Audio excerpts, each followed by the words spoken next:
Hey everyone, welcome back to Corporate Decoder, the place where we make sense of the financial mumbo jumbo so you don't have to. Today we are looking at Champions Oncology Incorporated's latest report, and it seems like the shareholders had quite a bit to say in their recent meeting. So what is the big news? Well, Champions Oncology Incorporated held their annual meeting of stockholders on October 16th, 2025.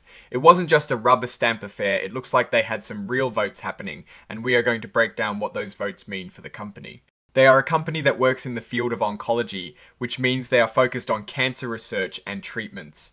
You can find their stock trading on the Nasdaq under the ticker symbol CSBR. Now, when companies have these annual meetings, there are usually a few key things on the agenda. Things like electing the people who will lead the company for the next year, that is the board of directors. And then they often ask the shareholders to approve or ratify things like who their accountants are going to be. And then there is usually a vote on how much the top bosses get paid, though that one is often just advisory, meaning the company doesn't have to do what the shareholders say, but it is a strong signal if they don't listen. Let's dive into the voting results. First up, the election of directors. 7 director nominees were up for election. Most of them got a pretty strong showing of votes for them. For example, Ronnie Morris MD received almost 9 million votes for him, almost 899,000. That is a lot of support, but there were also 735,954 votes withheld. This means that close to 10% of the votes cast were saying, "I don't want this person."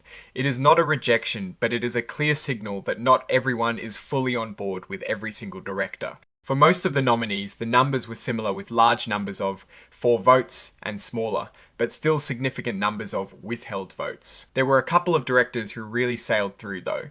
Scott R. Tobin and Philip Brightfield MD both got over 9.7 million for votes. They had very few votes withheld. Scott R. Tobin only had 5,331 votes withheld compared to his nearly 10 million for votes. That is a landslide. It suggests that the shareholders are particularly confident in these individuals. Next on the agenda was the ratification of the appointment of their independent registered accounting firm. This is essentially asking shareholders to approve who is going to be checking the company's financial books.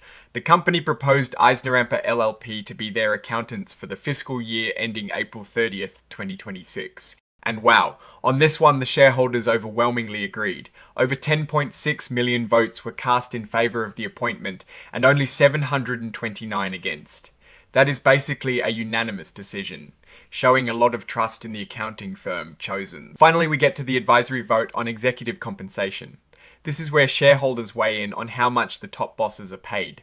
At Champions Oncology Incorporated, the proposal to approve the compensation of their named executive officers was approved. The vote was almost 9.7 million votes for compared to just over 7,000 against. There were also 122 abstentions and nearly 932,000 broker non-votes.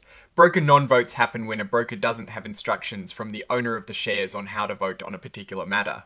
So while the majority of votes were definitely in favour, it is worth noting that a small but vocal group did vote against it.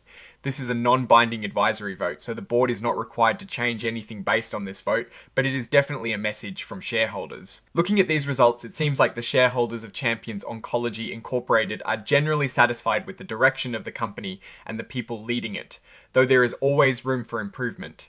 The election of directors shows strong support from most nominees, but also a clear indication that a portion of shareholders are paying close attention and want to see continued strong performance.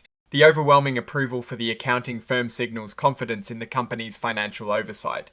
The vote on executive compensation, while mostly positive, does highlight a segment of shareholders who might be looking for adjustments in how leadership is rewarded. Now for my take. Champions Oncology is in a sector that is incredibly important, but also very competitive and requires significant innovation. The strong votes for directors and the accounting firm suggest a stable foundation and a degree of confidence from investors.